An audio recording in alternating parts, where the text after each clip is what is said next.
आत्मकथा। सिक्का। मैं सिक्का हूँ। मुझे तो पहचानते ही होंगे।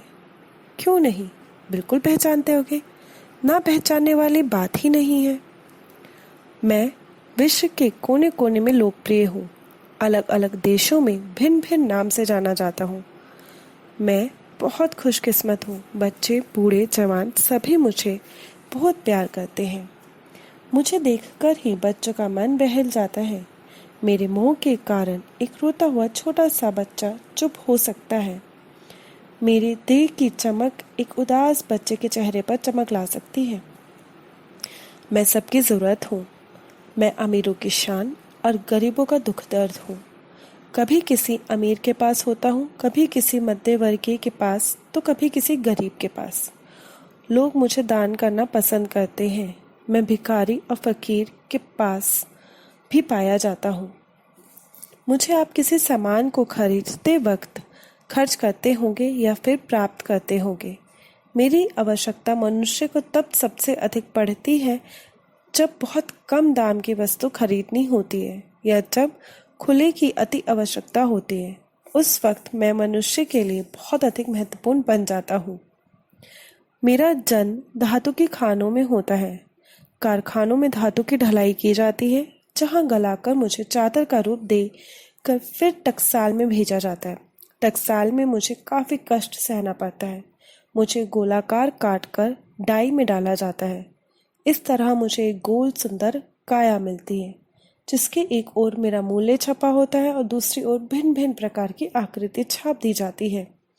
अलग अलग देशों में मेरा अलग अलग रूप होता है। जैसा देश वैसा वेश।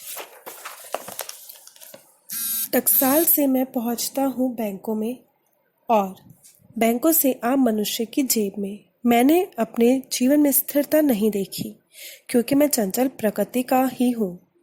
दुख तो तब होता है जब मुझे लोग खोटा कहकर लेने से इनकार कर देते हैं। यही भाग्य की विडंबना है कि जब चलते हुए चलते मेरा शरीर फीका घिसा हुआ जर्जर हो जाता है, तो सब मुझसे मुंह मोड़ लेते हैं। मेरा इतिहास बहुत अधिक पुराना है और मैं पुरातन काल से ही राजा महाराजा द्वारा प्रयोग में लाया जा रहा हूँ। प्राचीन काल में राजा महाराजा अपने नाम के सिक्के चलाया करते थे। विभिन्न राजाओं ने भिन्न प्रकार की धातु से बने सिक्के चलाए थे। किसी राजा ने सोने के सिक्के चलाए, किसी ने चांदी के, तो किसी ने तांबे के। समय समय पर मुझे बनाने वाली धातुओं में भी बदलाव आया और मुझे बनाने वाली धातुएं बदलती गई। इन सिक्कों पर या तो किसी देवी या देवता का चित्र अंकित होता था या फिर उनके राज्य का कोई प्रतीक। आजकल मैं बहुत दुखी रहता हूँ। मेरे कारण या मेरे लिए लोग तरह तरह के बुरे कार्य करते हैं, जैसे चोरी, डकैती, हत्या, आतंकवाद, टैक्स चोरी, अवैध व्यापार। मुझे विश्वास है एक दिन फिर इस धरती पर सुनहरा युग आएगा। फिर राम राज्य होगा और सर्वत्र होगी खुशहाली। धन्यवाद।